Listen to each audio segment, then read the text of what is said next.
Hello, my friends, and welcome back. Thank you very much for being with me again today. Well, I have a few articles here for you. The first one, I have a...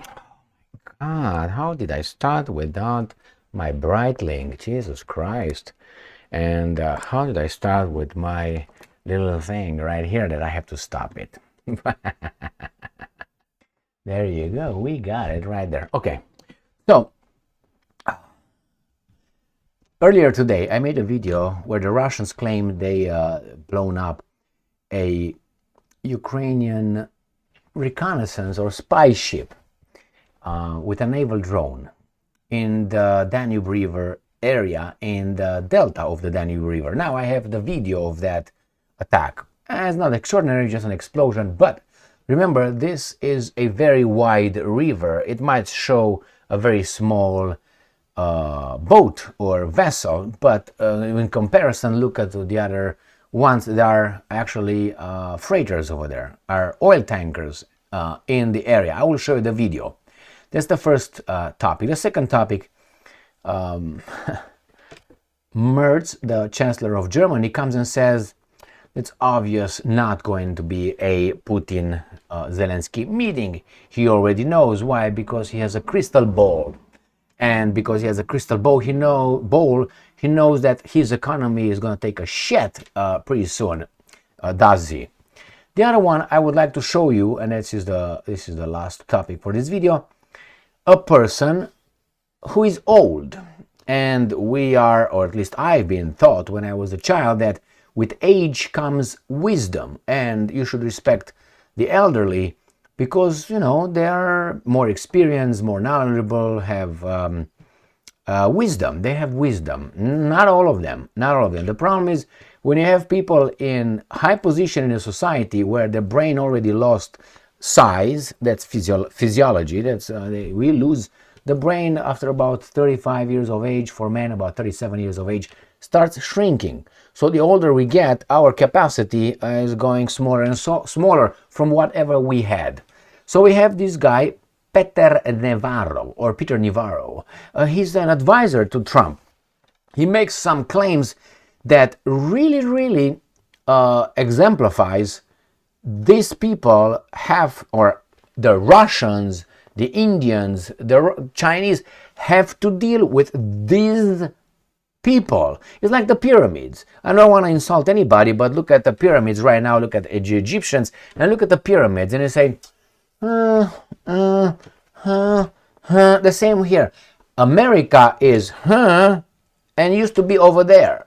So it used to be over there. It still goes by inertia. You know, when you go by the impulse and it stops. This is where the America is right now. The America still has military abilities or possibilities, capabilities. He has a big economy, is still respected to a certain extent, can commit a lot of around the world, if you know what I mean. But we have some imbeciles in charge. So we have some like baboons in charge of an AK-47. They're gonna shoot like if they figure out where the trigger is and the safety. All right, and if they chuk as well. So what do we have? This imbecile says Ukraine conflict is Modi's war. Modi is the Prime Minister of India. So this guy says that the Indians are too arrogant. They buy Russian oil. This is Modi's war. That's not US's interest, whomever shackled the United States of America's interest. No, it's Modi. I mean, this guy is an advisor, for God's sake. Whatever God is. All right, let's start with a drone attack on the Ukrainian warship. Watch Russian naval drone take out Ukrainian warship. The defense ministry in Moscow reported sinking the vessel earlier on Thursday. The Russian Defense Ministry reported released US UAV footage of naval drone strike on the Ukrainian reconnaissance ship Simferopol. Kiev confirmed the thing. Okay, here it is. So this was done. The video taken on a thermal camera shows a vessel in the mouth of the river light up in a fireball. 2 other ships can be seen in vicinity. The ships are right here on the bottom. That is the ship that's going to be struck. This is very wide. It might look like a little peace stream or something, but these vessels are big. This is 100 meters or some. That could be like a football field side. Oh, anyway, so let's watch this one. I put the sound off, and we're gonna go with Zavisio. 3, 2, 1, go.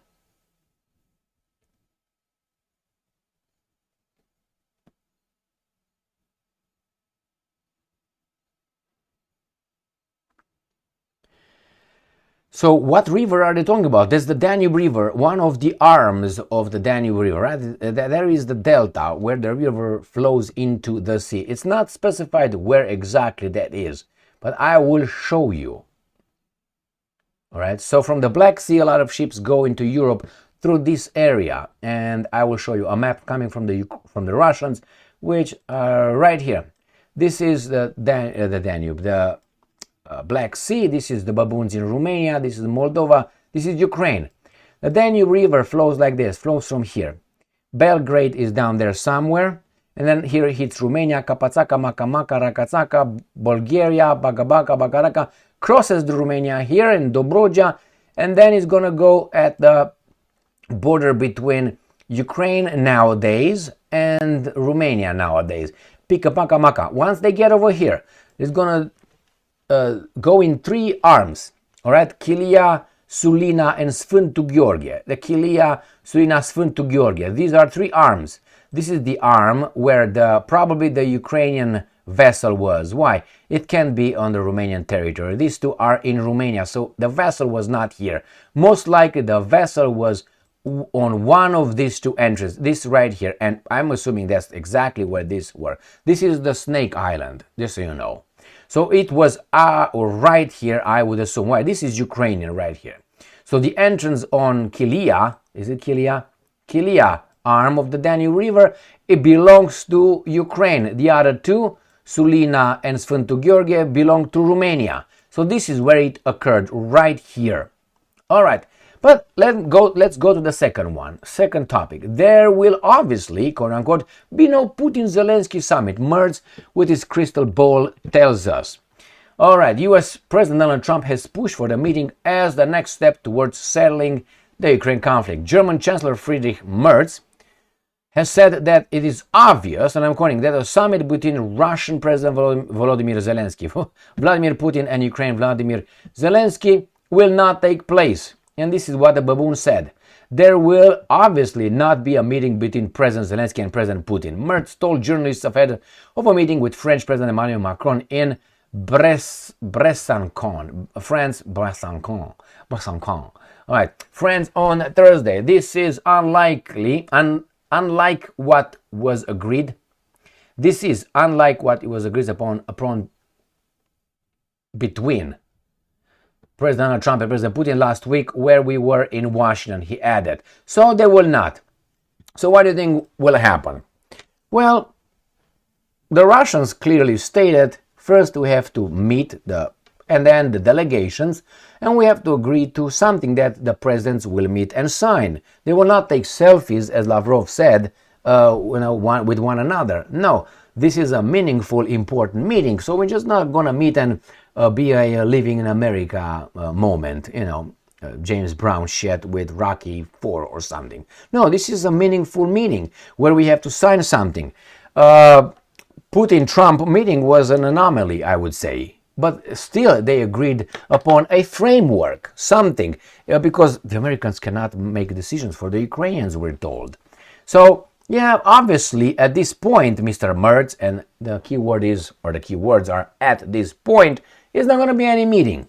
Next, let me show you a guy who has a very big position in the US government, who probably is going to deal with some smart people.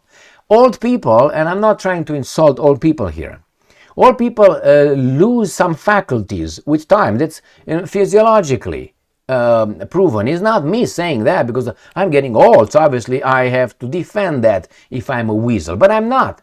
The reality is that the human brain at the age of about 80 or 75 lost about 250 cc whatever out of 1,400 almost that the human brain has. The white human brain has 1,380, I think, cc's. Some others have 1,200 on average, and the Neanderthal has 1,450, so better than we were. Okay, I know the Chinese have 1,400 and more, just so you know. That's evidence, is not me. On average, all right.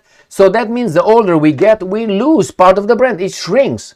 Like the mandibula shrinks, like the cock shrinks, the ears seem to grow and the nose. That's evidence. Now, they pretend to be growing because the head is shrinking, or they grow. I don't know that one. Maybe you find the answer for that one. But let me show you how this guy, who's an advisor, and he's old, he should be probably in a nursing home doing what he does best, like limb thing.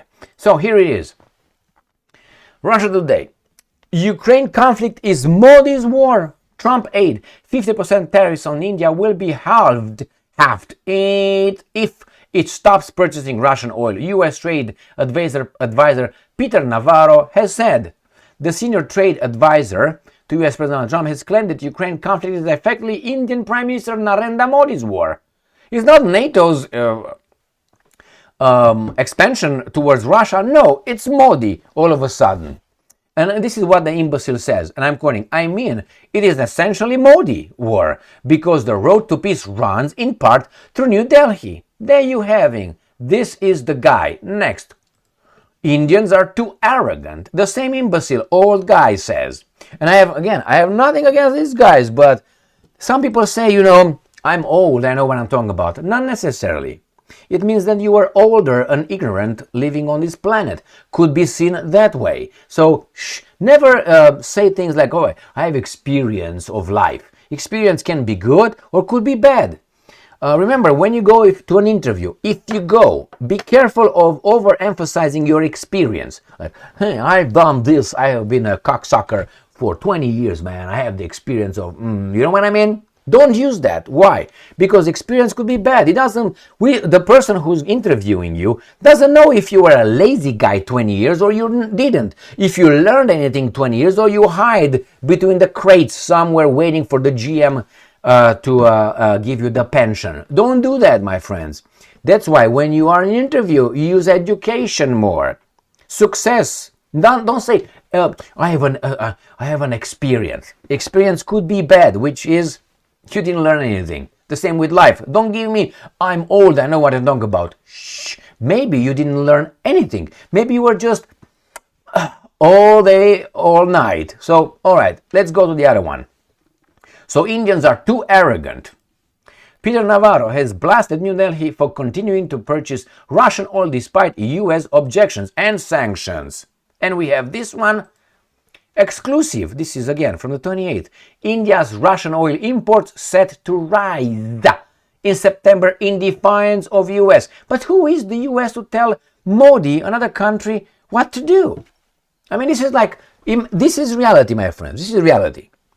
The United States of America, you like it or not, is just another country on this planet. That's it. It doesn't have any other special attributes. I mean, I can attach to them if you want Hiroshima and Nagasaki, or Vietnam War, or Gulf of Tonkin, or I can go on and on. Saddam Hussein, Libya, Yugoslavia. I can attach all this, but I won't. Overall, the United States of America, aside from the Security Council veto power that it has, together with China, Great Britain, and Russia, is just another country. That's it. It has no authority over any other country. That's it. It has equal authority over other countries as everybody else, which is zero. So when you hear the United States of America inserting itself in the equation, like telling other countries what to do, you shut the fuck up. It's like in a neighborhood. The neighborhood is the world, and you have a baboon next door. And he thinks that he can tell everybody else because he makes the most money. Have you encountered this kind of people? Thinking that if they make the most money, and they seem to be the richest in the neighborhood, they are the leaders. No, you're not. In front of the law, we are the same. In the association, you're not the president. You're just a guy over there, if we have an association. And I advise against associations in any neighborhood or community you live. You want to be independent from any fuck-up who wants to dictate your life. Because there's going to be another fuck-up with another one, and they will dictate what you can do and what you can't do. I stayed away from associations of my life. So far, 100% successful. So, United States of America is just another country. So when you hear we impose sanctions, that's illegal. You impose sanctions only if the United Nations impose sanctions. If the United Nations doesn't say impose sanctions, this is illegal. This is unilateral attack from the neighbor on you. Why? Because they want to change your political view on something. So when these guys talk about the Indians are too arrogant and in defiance to US, when you were a child, will you defy your parents? The parents would smack you if they wanted. That's defiance. Or the teacher, or your let's say supervisor, or the owner of the company. This is defiance, when someone has authority over you. I don't know how the United States of America has authority over India. Can you tell me? India has a nuclear power. India has a big economy. India has 1.5 billion people. India is with history and culture and all that. Yes, it's true, they shit around some of them, you know what I mean? But still, who are you to say this? I mean, really, you're a new fucking country with all your history, discrimination and all that. Remember? Well, you fixed it. Excellent. But nobody came from outside to tell you, hey, what are you doing here, man? You actually are telling us to be okay, but you're a fuck up? But somehow these guys are calling everybody out. All right. Nevertheless, this is the point. Navarro should be sent to a nursing room over there, maybe fingering himself in the ass or something. That's all he can do at this point. He should be out. Remember, Navarro meeting, let's say, another advisor, let's say from Russia or from India or from China. This guy's an imbecile. No, you try to reach a common denominator with this imbecile. There's no way. And you know what speaks? This is the only thing that speaks. Like in Ukraine, the Russians tried, but they found Newland. They found all these imbeciles on the other side, Blinkenstein, they said, or Newlandstein, both of them are the same, Zelensky-Stein, and they said, these guys are just like that. They hate us so much, they want to destroy us, and we will not let that happen. Right here is the line in the sand. You cross it, I will f you up. Thank you very much for being with me again today. I'm not defending India, but remember, the United States of America, it's just another country. The president of the United States of America is just the president of another country. If tomorrow, let's say the United States of America implodes and doesn't exist, I'll be gone, obviously, but I'm talking about the rest of the world will be just fine. Just fine. They're going to find another bully boy. Don't worry. Why? Because that's the way nature/God made us. Ambitious, jealous, and criminals. Thank you very much for being with me again today. Stay strong, stay smart, look for the truth, and be just.